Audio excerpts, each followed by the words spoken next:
recordar lo que es la sepsis y les he mencionado de ese caso clínico que me ha parecido muy interesante. ¿Qué es lo que vamos a hablar desde el punto de vista pediátrico y cuál es la importancia desde lo que es neonatología y la atención del recién nacido?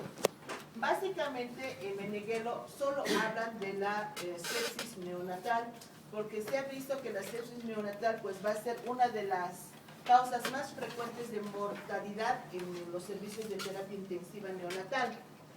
Dice que hasta el 20% de los diagnósticos que se internan van a ser con el diagnóstico de sepsis y aproximadamente el 40% no se logra detener ni diagnosticar a tiempo, que van a llegar a un shock séptico y por consiguiente van a caer al MOTS y a la coagulación intravascular disseminada. Pasamos. Entonces, aquí vamos a tener ya el concepto de cada gradita que les he mencionado la anterior semana. Ay, van a disculpar, me está tocando, me voy a poner más. Infección es la respuesta desinflamatoria del huésped ante la exposición de un microorganismo o ante la invasión de un tejido normalmente estéril. Entonces, esa es una infección. Ejemplo, la cortadura de dedo, ¿no es cierto? Pasamos. ¿Qué es la bacteremia? Como definición, como concepto, vamos a decir que es la presencia de bacterias viables en la sangre. ¿Qué significa? Que en este momento, si hacemos un hemocultivo, este hemocultivo va a ser maravillosamente desarrollado y vamos a tener un resultado en 7 días.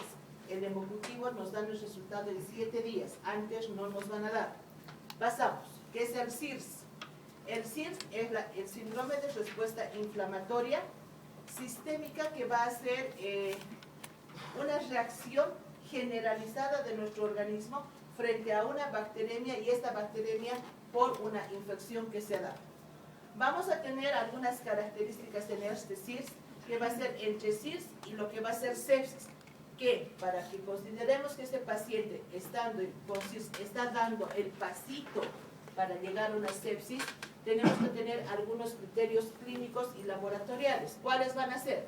Básicamente van a ser 4 los más importantes, que va a ser la fiebre.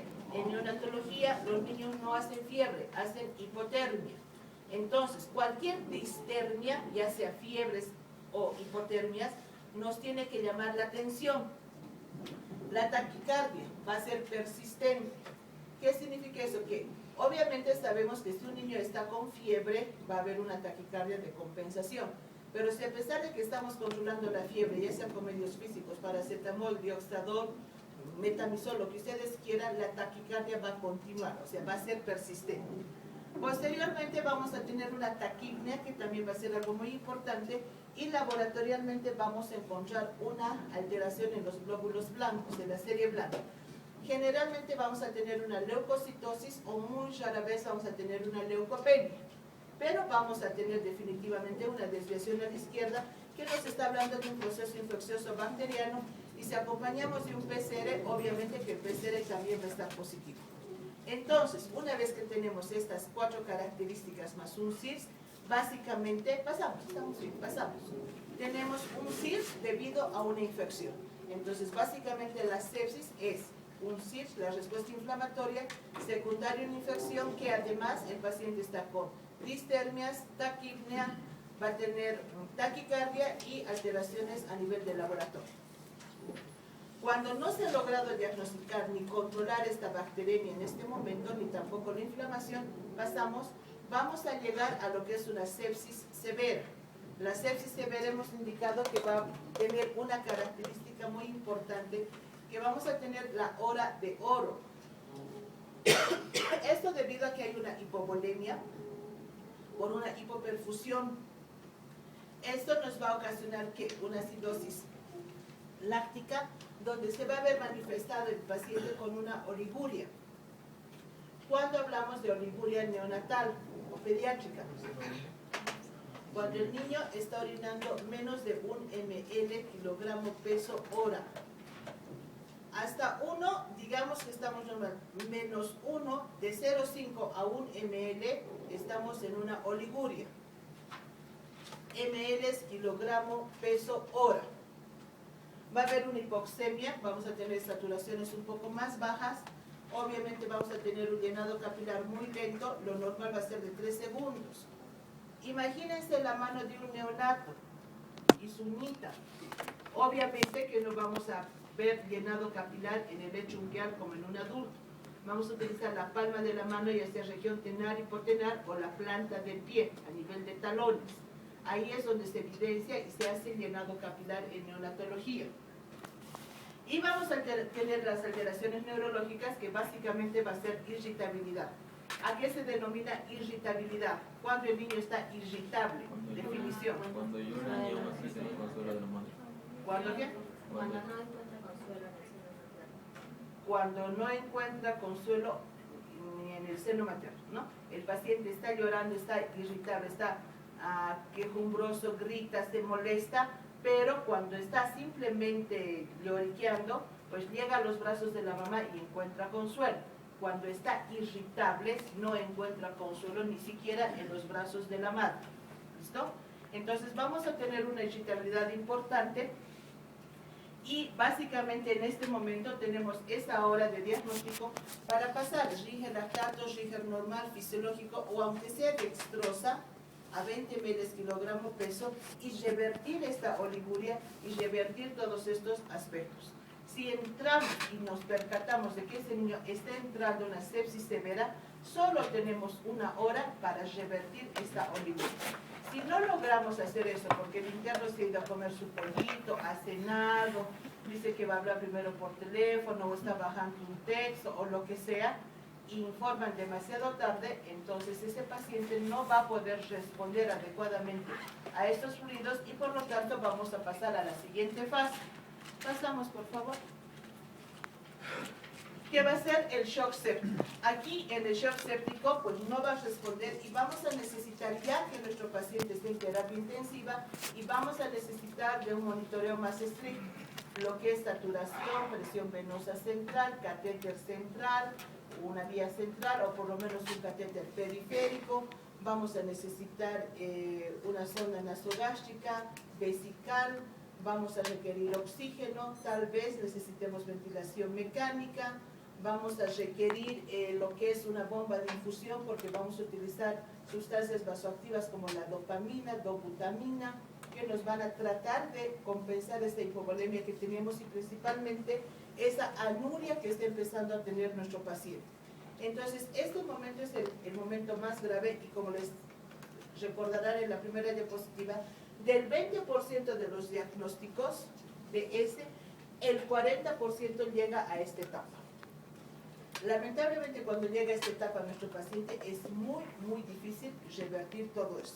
¿Por qué? Porque muy rápidamente, pasamos por favor, vamos a llegar al MOS, que es la falla multiorgánica, donde vamos a tener alteraciones e insuficiencia renal, insuficiencia hepática, vamos a tener alteraciones neurológicas. Si bien al principio nuestro paciente está irritable, vamos a llegar a una somnolencia, coma, vamos a tener una coagulopatía de consumo, vamos a tener, en el adulto se podría decir un distrés respiratorio, vamos a requerir de ventilación mecánica y prácticamente de nuestras manos está yendo el paciente y va a fallecer en pediatría en pocas horas o hasta minutos. Una vez que llega a esto, pues ya va a ser inevitable que entre una coagulopatía de consumo y el paciente pues va a empezar a sangrar por todos sus orificios. Lágrimas, oídos, encías, diuresis, va a haber hematuria, va a haber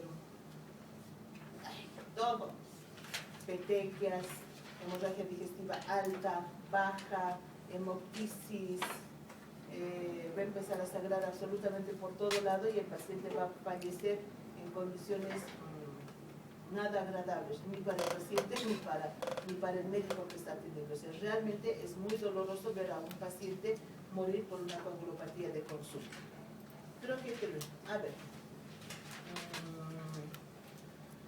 Ahora, vemos que básicamente pues si bien el proceso infeccioso en nuestro medio ha desencadenado esto, actualmente contamos con muchos antibióticos que nos van a poder resolver esa proliferación y esa multiplicación de bacterias. Nosotros, pues en mis tiempos, así, cuando era joven y casi bella, entonces teníamos pocos antibióticos, cloranfenicol, ampicilina, metronidazol y nada más.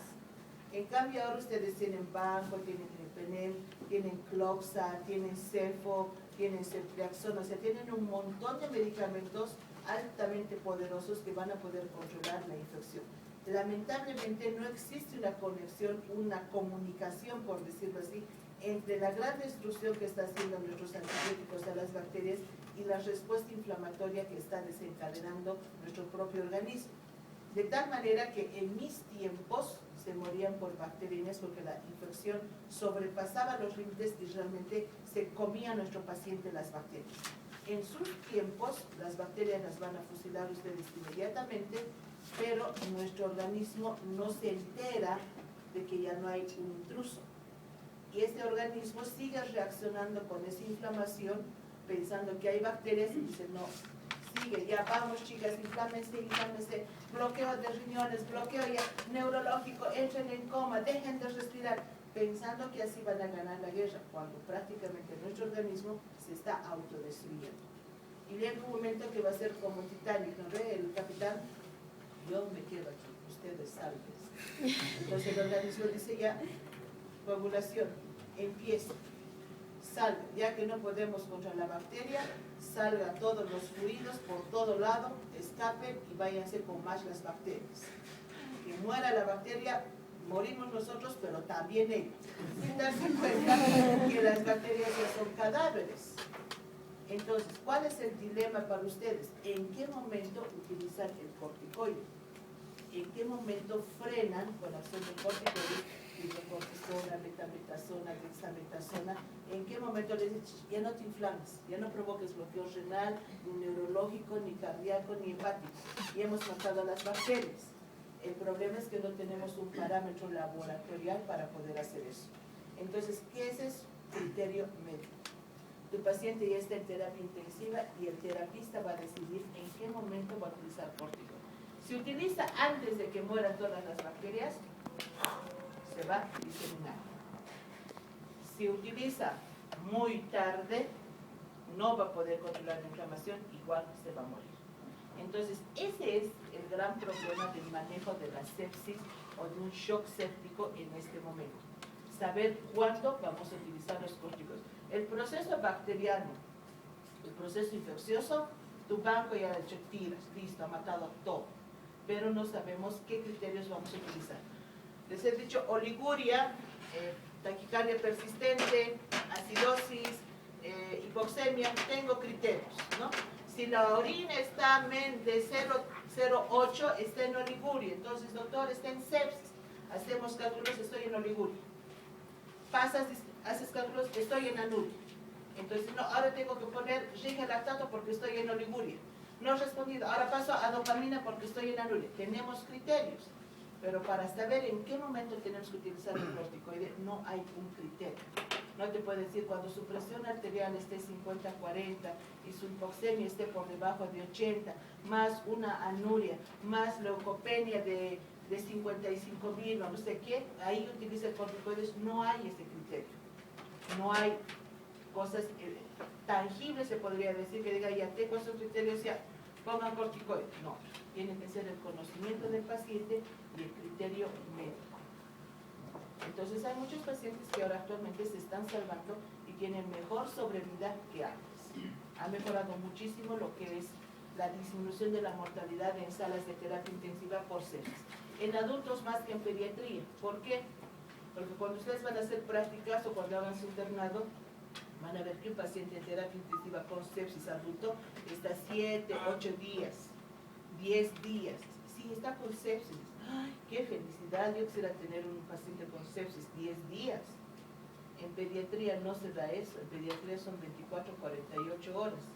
Este paciente que hemos tenido ha estado menos de 24 horas y ya estaba echando una coagulación intravascular disseminada. Y apenas lo estábamos tratando de corregir y de que presente diuresis y que, pero ha sido que toda la mañana de trabajo, ¿no? Ahorita la mañana de trabajo para que el paciente empiece a orinar. Ha orinado, se supone que lo hemos sacado de la sepsis severa lo dejamos en sepsis y lo hemos dirigido a un centro de terapia intensiva porque sabíamos que iba a necesitar terapia intensiva. Entonces, ese es el problema que tienen ahora ustedes. Yo ya no voy a ser terapista. Uno de ustedes va a ser mi terapista, entonces va a decir, Carlitos, paciente con sepsis, chao, levántelo. Así que ustedes se tienen que preparar para el manejo de sepsis, más que yo. Pasamos. ¿Cuáles van a ser los neonatos que van a tener mayor frecuencia, mayor probabilidad de tener sepsis? Primero vamos a tomar en los prematuros, su sistema inmunológico, sus defensas, las condiciones que han nacido y las causas para que haya sido un parto prematuro van a ser muchas. Tengo Torre Torch, tengo infección urinaria de la madre, tengo preeclampsia, tengo ruptura prematura, tengo embarazo gemelar, tengo muchos factores que me pueden desencadenar un parto prematuro. Niños inmunosuprimidos, pues sabemos que a nivel mundial y también en Bolivia pues está subiendo muchísimo los pacientes con VIH y por lo tanto el manejo de madres con VIH pues también va a ser una realidad que ya la estamos palpando lentamente nosotros. Los pacientes hospitalizados, que si bien hayan entrado por una patología, entonces se van a sobreinfectar de otra. Una temporada tenía yo a mis pacientes en planta baja y no sé de cómo se me ocurre, ¿qué otros pacientes tienen? ¿No? De mí es en la sala 14 es pediatría. ¿Y qué otros pacientes tienen? Ay, aquí es una pseudomona, ¿qué? ¿Sí, no? O sea, el mismo personal de enfermería entra a asistir al paciente con pseudomona, sale al pasillo y entra a verle a mi guagua. Entonces la infección intrahospitalaria es terrible y más cuando uno tiene una pseudomona o alguna de esas cosas, las sonceras de esas que nos va a perjudicar en nuestro paciente que aparentemente solo tenía una infección.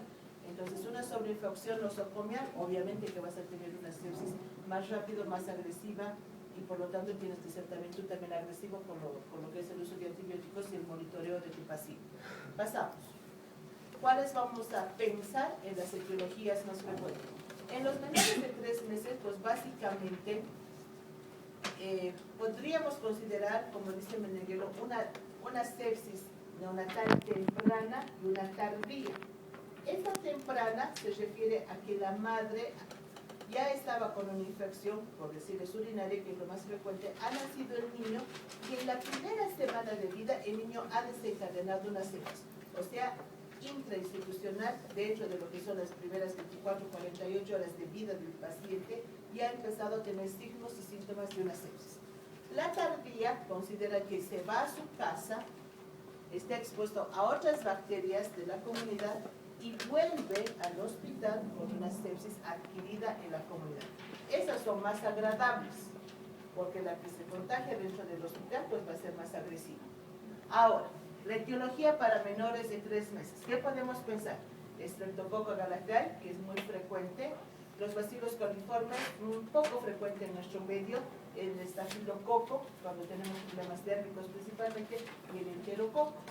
Entonces, tenemos que pensar, y al hacer nuestra historia clínica, tenemos que tratar de ubicar dónde ha sido el foco de origen, dónde ha empezado el proceso infeccioso, para decir, ah, ya, es un estreptococo, entonces, ¿qué voy a poner? Gentamicina no voy a usar, porque no es un gran negativo, ¿te das cuenta? Entonces, gracias a la historia clínica, te dice, ah, es un estreptococo, entonces mire con CEF. No, ah, no, este es un estafilococo. No te vas a ir con metronidazol ni te vas a ir con penicilina, te vas a ir con fluoxacilina. Entonces, esa es la importancia de hacer una muy buena historia clínica para tratar de buscar el foco de origen y escoger el tratamiento empírico. Sí, entra, le vas a pedir un chorro de laboratorios y entre esos, obviamente, tu hemocultivo. Pero tu hemocultivo tarda 7 días, no vas a esperar 7 días. Entonces, tu historia clínica, tu examen físico, más los antecedentes que vas a obtener, te va a hacer decidir qué antibiótico vas a empezar empíricamente. Si tienes suerte, vas a recibir tu hemocultivo y te va a decir, sí, estafilococo sensible a la fluoxacilina. Listo, genial, dices, qué bien, estoy bien. ¿No es cierto? Entonces es importante, uno, el antecedente y también tener un poco la idea de qué gérmenes pueden ser frecuentes en qué grupos etarios. Pasamos. En los menores de 5 años, teníamos, escúchenme bien, teníamos el hemófilo influenza tipo B, Ahí, lo que está entre paréntesis es lo que nos ha solucionado este problema, básicamente. Tenemos 8, 9, 10, 11 años, a 12 años ya tenemos la pentavalente. Entonces, pues básicamente la pentavalente nos ha ayudado bastante para controlar este tipo de infecciones por este agente. El Streptococcus pneumoniae y la Neisseria meningitis, que también nos pueden estar sonriendo en menores de 5 años. Pasamos. ¿Cómo va a ser entonces nuestro diagnóstico? Primero que tenemos que tener una sospecha clínica de la patología, la historia clínica como punto importante para realizar el diagnóstico con un examen físico, pero como yo les digo, contando los pelos. Tienen que revisar absolutamente todo, retroauricular, inguinal, tórax posterior, talones, uñeros, todo porque tenemos que encontrar focos de infección para ver y determinar qué antibiótico vamos a usar. El laboratorio nos va a confirmar y nos va a hablar o nos va a dar un parámetro en qué estadio estamos. Estamos en bacteremia, estamos solo en CIRS, estamos en sepsis, estoy en shock o ya estoy en coagulación intravascular disseminada. ¿Qué significa eso? Que tenemos que hacer laboratorios frecuentemente. Puede ser cada 6 horas, puede ser cada 8 horas, máximo será cada día, máximo. Porque vamos a tener un laboratorio de inicio donde vamos a tener una leucocitosis de 15.000, segmentados 85, 5 callados, plaquetas 180.000. 24 horas después puedo tener leucocitos, voy a tener 4.000, ya estoy en una leucopenia. Tengo 8 callados, 80 segmentados y plaquetas 100.000. Entonces, ¿estoy yendo bien o estoy yendo mal? Estoy yendo mal, ya estoy con una plaquetopenia. Mis bilirrubinas estaban 1.2 la total y ahora está 1.8. Mi creatinina, que es hasta 1 en pediatría, ayer estaba en 0.8, hoy día está en 1.1. Entonces tengo que hacer un control y un seguimiento absolutamente de todas las pruebas laboratoriales.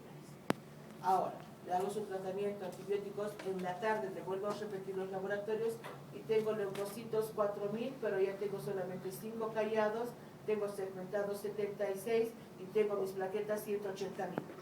Ah, estoy yendo bien, ¿no? Porque el organismo está empezando a responder en forma favorable ante los antibióticos, las soluciones y todos los cuidados que estemos dando en terapia intensiva.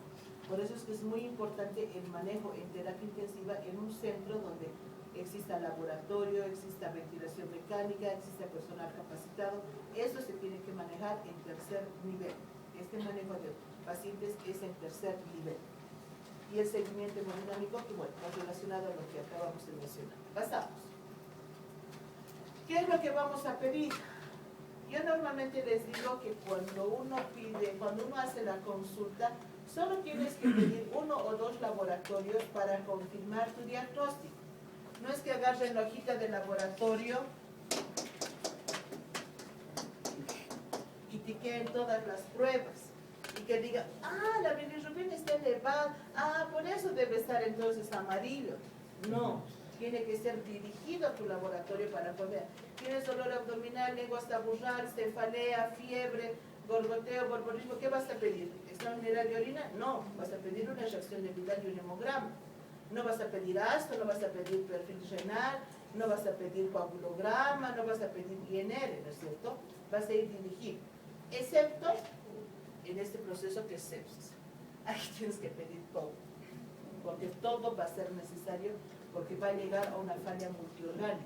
Entonces tienes que tener un primer laboratorio con todas las funciones: hemograma, coagulograma, plaquetas, grupo y factor RH, tienes que tener una glicemia, tienes que tener perfil renal, tienes que tener perfil hepático, tienes que tener gasometría, tienes que tener electrolitos, todo tiene. Y de acuerdo a la respuesta, los siguientes laboratorios vas pidiendo lo que te interesa saber. No le vas a hacer una sangría cada 6 horas. En algunos momentos, tal vez cuando estés en una coagulación intravascular diseminada, vas a tener que pedir para ver qué tanto se han alterado todos los valores basales que has tenido. pero de manera general entonces van a ir pidiendo. Por eso es que aquí realmente tenemos un montón de laboratorios. Cultivos, lo tienen que pancultivar, ¿qué significa? Coprocultivo, urocultivo, hemocultivo, y si hay algún absceso, alguna secreción, se tiene que hacer el cultivo de la secreción más. Por lo menos una tinción gram para que se vea si son gram positivos o gram negativos, y así elegimos el antibiótico más cerca de lo que podría ser de acuerdo a los cultivos que nos va a salir. Si es un urocultivo nos va a salir en 3 días, coprocultivo en 3 días, de secreciones nos va a salir en 3 días, excepto el hemocultivo. Ese tarda 7 días. Pasamos. ¿En qué se va a basar nuestro tratamiento entonces? Resumiendo, primero en tratar de estabilizar la parte hemodinámica de nuestro paciente. Tenemos que oxigenar a nuestro paciente a nivel tisular, que eso es lo más importante. Manejo de líquidos y electrolitos pero precisos, exactos. Vamos a utilizar en algún momento las sustancias vasoactivas, la dopamina, dobutamina, que eso es manejo de terapia. No les voy a dar dosis kilogramo peso, no se preocupen. Oxígeno y obviamente pues la ventilación mecánica cuando sea necesario. ¿Qué es lo que me interesa que ustedes sepan como médicos generales que puedan manejar pediatría o que vayan a ser pediatras? Hasta que, primero, diagnosticar y hasta qué momento ustedes en un centro de primer o de segundo nivel pueden resolver este problema. No es que digan, no, yo puedo tranquilos, aquí tranquilos le vamos a echar duro. No, tienes que saber los detalles de infraestructura. Yo en Cosmi, por ejemplo, tengo laboratorio hasta las 5 de la tarde presencial. Si necesito una glicemia 5:30, tengo que llamarla a la de turno, hasta que venga, hasta que busque la llave, hasta que saque su equipo, hasta que vaya a salas, hasta que le tome, hasta que me dé el resultado, va a ser las 5:30. Entonces no puedo manejar un paciente con una sepsis en un hospital donde no tengo laboratorio 24 horas presencial, ¿no es cierto? Y cuando tengo una enfermera que me está ocupando 5 salas y que tiene 8 o 10 pacientes, necesito terapia intensiva para que una licenciada se ocupe máximo de 2 pacientes, porque esa es la recomendación. Una licenciada puede hacerse cargo de 2 pacientes en terapia intensiva o de 2 incubadoras. Esa es la recomendación. Entonces sí necesitas personal que esté ahí a tu lado. Ese día la licenciada la he tenido a mi lado. ¿Qué habrán hecho los otros pacientes? ¿Qué habrá pasado? No sé. ¿No? Pero es que realmente no había la capacidad ni somos el nivel como para manejar un paciente. Entonces tienes que reconocer tus limitaciones de infraestructura, de apoyo, de logística, de todo, y referir al lugar que corresponde. Pasamos, creo que ahí es todo. No, está bien, seguir nomás. Aquí está muy interesante, erradicar el agente agresor. Este problema ustedes ya lo tienen resuelto con lo que es el uso de los antibióticos, y pues ahí está el problema también para ustedes, reducir la exagerada respuesta inmunológica inflamatoria del huésped mediante la utilización de fármacos inmunomoduladores o antiinflamatorios o inclusive de ambos. Entonces, pero no tienen criterios todavía. Una vez en Inglaterra intentaron hacer un estudio a doble ciego. A este grupo con sepsis les vamos a dar corticoides con estos criterios, y a este otro no, casi los matan, porque no puedes jugar con la vida con una patología de pronóstico tan malo. Así, y lo peor es que los 2 grupos se han muerto, ni siquiera no ha funcionado. Entonces, los que les han dado se han muerto. ¿Por qué? ¿Les habrán dado antes o les han dado demasiado tarde? Y estos otros, ¿por qué no les han dado? De repente dándoles se hubieran salvado. Entonces no hay, digamos, la facilidad de hacer este tipo de estudios con esta patología por el pronóstico y las complicaciones tan rápidas que puede tener. Entonces es algo muy difícil, y en vez de recibir felicitaciones, todo el mundo los ha matado, ese grupo de médicos. Y de ahí que nadie más se ha animado a hacer ni pruebas terapéuticas, ni ensayos farmacológicos, ni nada, porque realmente el pronóstico es muy serio y no puede salvar. O sea, este grupo de repente se hubiera salvado, pero como les ha tocado no darles corticoides, los que se han muerto. Y a los que les han dado igual se han muerto. O sea, medio catastrófico hacer ese tipo de investigación. Ya, vamos. Vamos. habíamos hablado esto. Sí. Pasamos. De tuberculosis teníamos que terminar la parte de farmacología, ¿se acuerdan cuando se calentó el No, data? ha terminado. Por favor.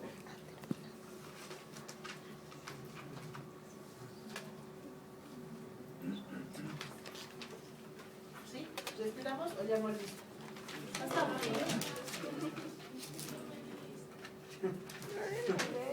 ¿A quiénes les pongo corticoide? ¿Quiénes quieren? Ya, de una vez haremos, aquí una vaina más. ¿Cuál es el tratamiento de tuberculosis? El objetivo de tuberculosis que está dentro del Programa Nacional, que es una patología controlada, supervisada por el Ministerio de Salud, donde no tenemos que descubrir la pólvora, simplemente cumplir la norma. Aquí no tenemos que decir, bueno, yo creo que en vez de ponerle Cambutol le voy a poner estreptomicina. No, simplemente se cumple la norma. ¿Cuál es el objetivo? Pues básicamente que la combinación de algunos fármacos nos combatan esta patología y que podamos controlar y curar la tuberculosis. Básicamente, pues, cuando hay una combinación precisa, los fármacos funcionan. Lamentablemente, ustedes van a tener que aprender este esquema de tuberculosis, tal vez al próximo año, pero ya tenemos un nuevo esquema a nivel mundial de tuberculosis que ya está en los ensayos con humanos. O sea, un grupo de voluntarios ya está haciendo tratamiento con el nuevo esquema de tuberculosis. Hasta que no salgan esos resultados no se va a cambiar el esquema. Pero es probable de aquí a un tiempo, pues ustedes digan, sí, me dijeron una vez que iban a cambiar el tratamiento. Ahora, ¿este es el nuevo esquema a nivel mundial? Sí, vamos a tener un nuevo esquema. Pasamos. El tratamiento pues va a durar por lo general 6 meses, aunque en algunas circunstancias pueda requerir algunas modificaciones, pero felizmente eso no lo hacemos nosotros. Define el programa. Frente a cualquier eventualidad, el médico general, no importa dónde esté, sea área rural, centro urbano, del ministerio, de seguro social, forma privada, religiosas, mormones, adventistas, si tienen un centro de salud con un paciente de tuberculosis, cualquier situación refieren al programa de tuberculosis. Ellos no van a tomar la decisión en lo absoluto para nada. Muchas veces cuando se requiere una hospitalización para tuberculosis, generalmente es en pediatría, cuando tenemos una TB meningia o una TB miliar por el uso de la estreptomicina en la primera fase. La estreptomicina es de uso intramuscular por 30 días. ¿Algún voluntario para hacerse pinchar 30 días en estreptomicina? Tomando en cuenta que el paciente tuberculoso está desnutrido, con bajo peso, no tiene masa muscular, menos tejido celular subcutáneo, la estreptomicina altamente dolorosa, entre el 10º y 15º día el paciente escapaba. Entonces, para asegurar el tratamiento en esas eventualidades, se va a poner tratamiento intrahospitalario, por lo menos la primera fase. Pasamos. Los síntomas pues van a variar, van a dividirse entre 2 a 3 semanas cuando el paciente va a ser un sintomático respiratorio, un pasífero positivo, un TB par positivo que va a contagiar. Entonces ahí pues vamos a tener el sistema DOTS que nos va a ayudar para poder hacer el tratamiento supervisado. Ahora, el pronóstico y si se cumple el tratamiento al pie de la letra con el sistema DOTS, que es lo que nos garantiza este tratamiento, pues los resultados van a ser muy favorables y con un pronóstico muy bueno, tanto funcional como físico para el paciente. Pasamos.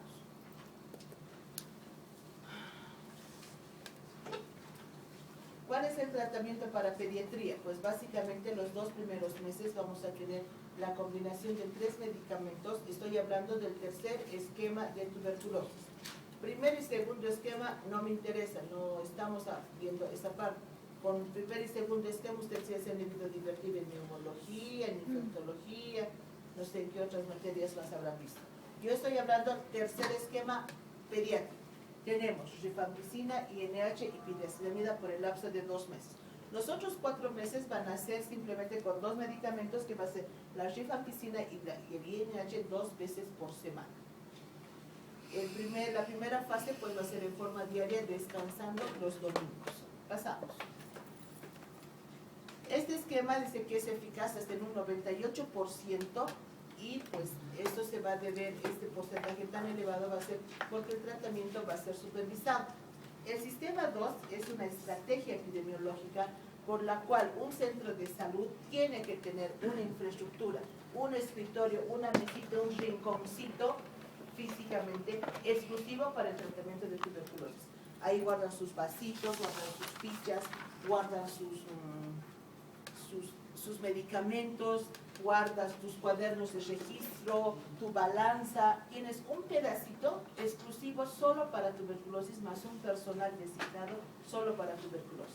Entonces, si Juanita Pérez tenía que ir a tomar su tratamiento hasta las 11 de la mañana y es 11:30 y no viene, la enfermera tiene que ir y decir, señora, la Juanita no tomó su medicamento, se lo he traído. Entonces es un tratamiento supervisado.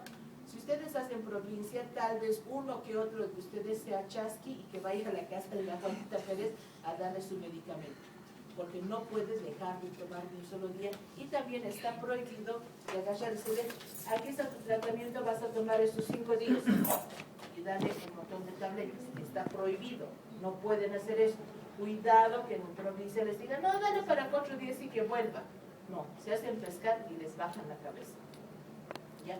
Tiene que ser en forma diaria, supervisada. De ahí que tenemos el 98% que va a ser eficaz nuestro tratamiento. Esa es una cosa muy importante, porque les van a preguntar, doctor, pero si yo estoy con tuberculosis y estoy tratamiento, ¿le puedo dar leche al hijito? Sí, le pueden dar, no hay ningún problema. Lo único que tenemos que hacer es que la mamá utilice su barbijo para que cuando esté en contacto con el niño haciéndole lactar, pues no le mande chorreras de bacilos y que el niño resulte con tuberculosis. Entonces simplemente es la protección de la madre y puede continuar con la lactancia materna. Pasamos. Medicación. Debe calcularse kilogramo peso día.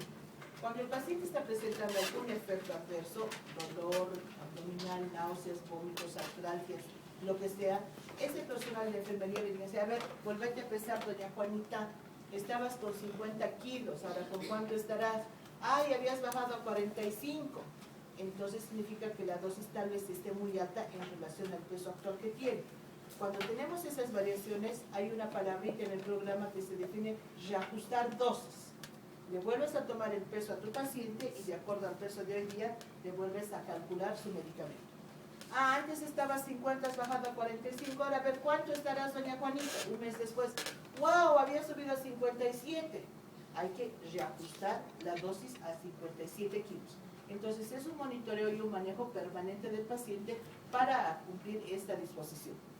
No se debe administrar en embarazadas, principalmente en el primer trimestre del embarazo. Una vez que nace el bebé, estamos viendo que sí se puede dar de lactar. Entonces, nace la guagua, empiezas tu tratamiento, te pones barbijo y le sigues dando de lactar a tu bebé. Esa va a ser la indicación. En personas mayores de 60 años, no se puede dar más de 500 miligramos de citromicina, que vendría a ser media ampolla. Las ampollas vienen de 1 gramo. Pasamos. Isoniazid. En todos los medicamentos siempre tenemos un rango, ¿no es cierto? Amoxicilina, ¿de cuánto a cuánto? De 50 a 100, ¿no es cierto? Penicilinas de 50.000 hasta 400.000. Siempre tenemos un rango. ¿Cuál es, digamos, la manera más fácil de aprender? Es la dosis media. Isoniazida, 5 miligramos. Cuando tengas que reajustar tu dosis, puedes bajar o a 4 o con un máximo de 6 de acuerdo a la presentación. Para eso te sirven los rangos.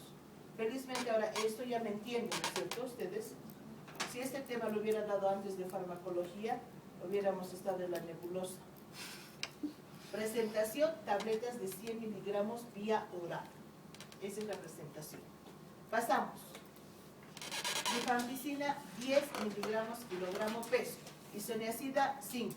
Rifampicina, 10, múltiplos de 5.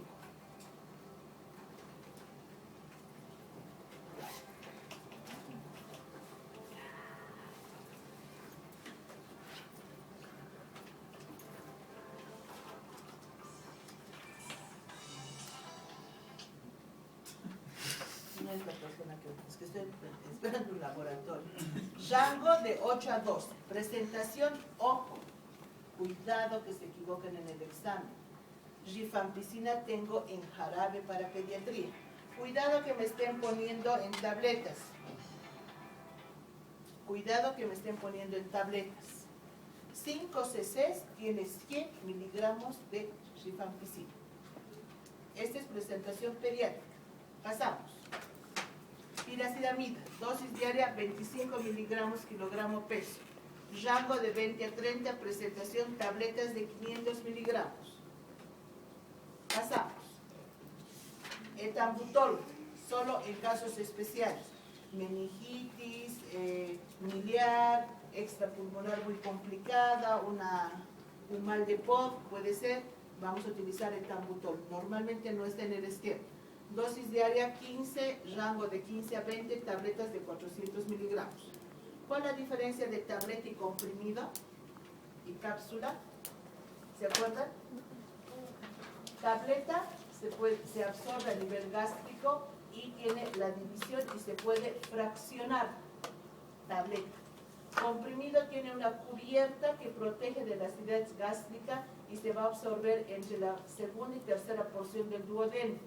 No se puede partir. Si lo partes, se va a inactivar a nivel del estómago.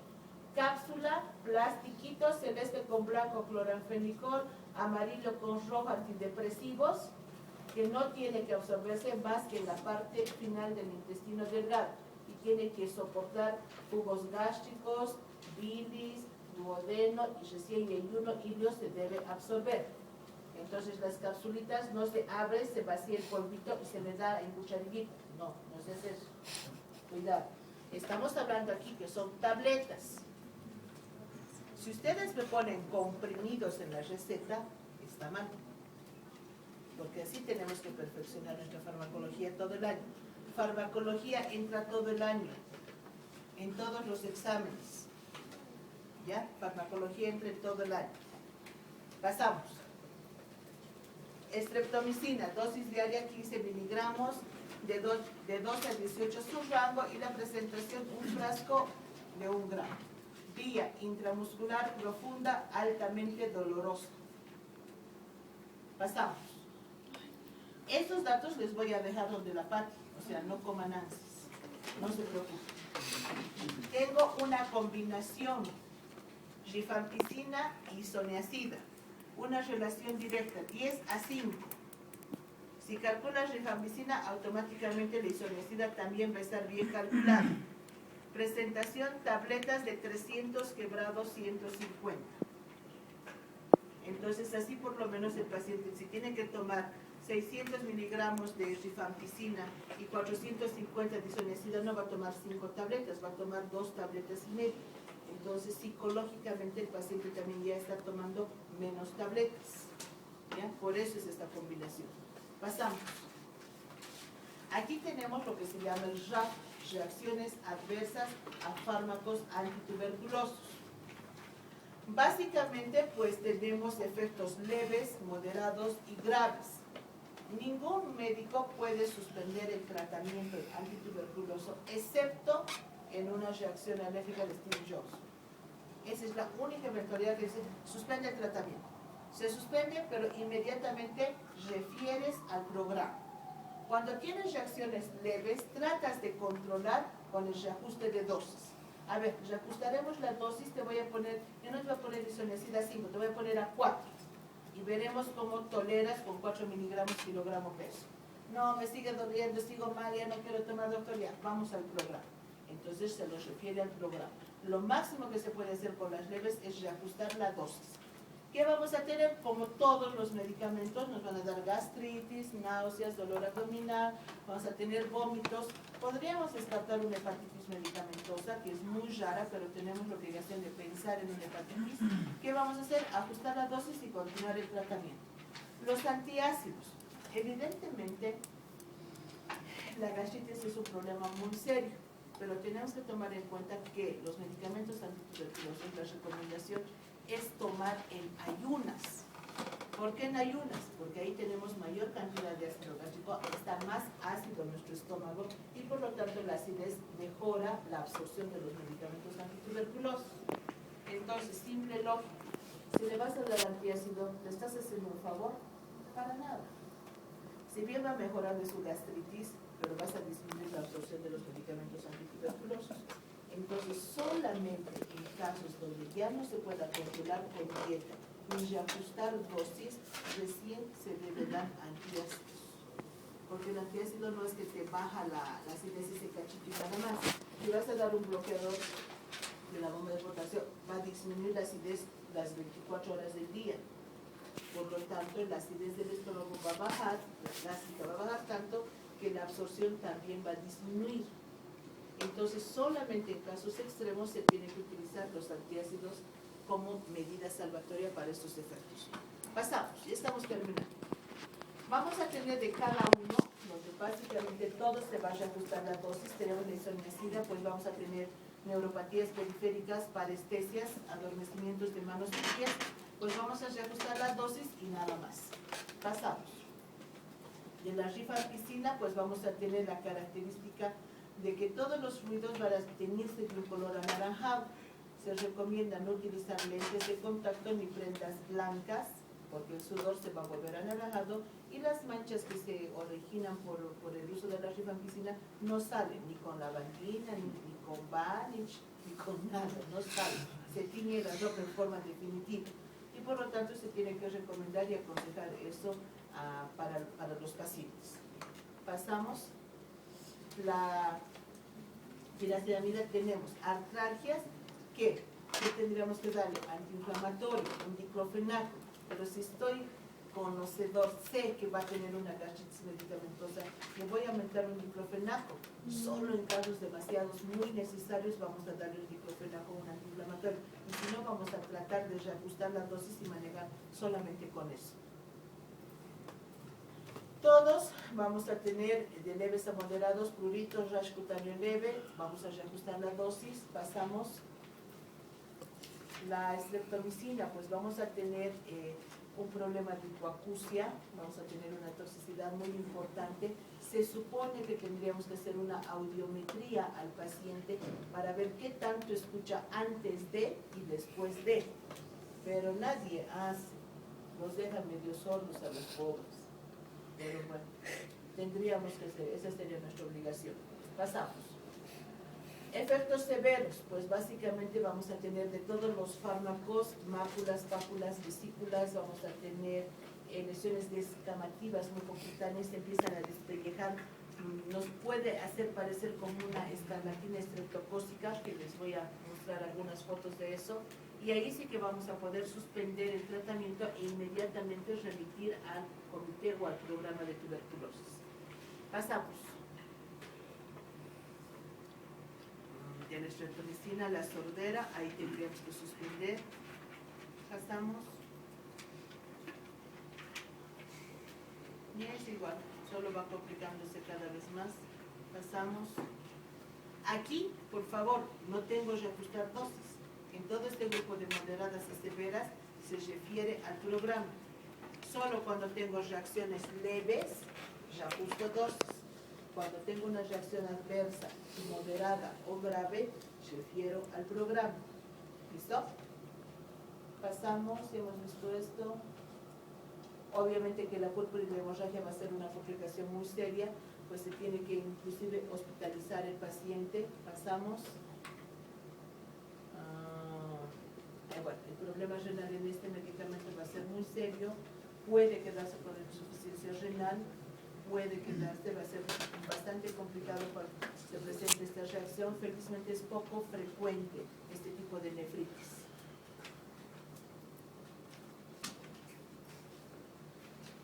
Resumen. Esta es la clave del éxito de este programa, de este tema. Ahí resumen absolutamente todo. ¿Quiénes van a ser? Casos nuevos de tuberculosis pulmonar y extrapulmonar.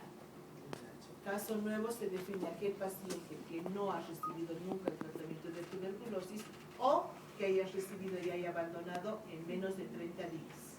Ese es un caso nuevo. Y un extrapulmonar, pues en cualquier parte de nuestro organismo podemos tener tuberculosis extrapulmonar, incluyendo y el globo ocular. Pasamos. La primera fase van a ser